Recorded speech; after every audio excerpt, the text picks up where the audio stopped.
ज्या पद्धतीने ते पुढे जात गेले त्या पद्धतीने लोकांचा सपोर्ट त्यांना मिळत गेला.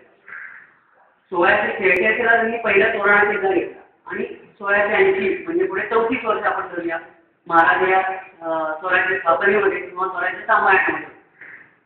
आता त्याच्यातले महाराजांचे चरित्रातले आपण जे रोमराष्ट्र प्रसंग ते आपल्या सगळ्यांनाच माहिती, म्हणजे काय परत वेगळे सांगण्याची गरज नाही.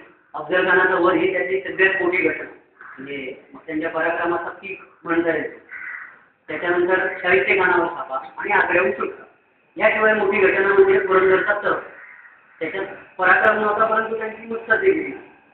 परंतु अफजल खानाचा वध ही त्यांच्या कारकिर्दीतली, म्हणजे मी जेवढा वाचला आहे माझ्यामध्ये ती सगळ्यात मोठी घटना. कारण संकट म्हणजे संधी हे महाराजांनी सगळ्यात आधी तिकडे उघडलं. कारण अफजल खान हा त्यावेळी आदिलशाहीचा कणा होता आणि इथे सिद्ध झालं की अफजल खान बोलल्यानंतर अफजल खानाचा पाडाव केल्यानंतर आदिलशाही जवळजवळ मोडून पडली.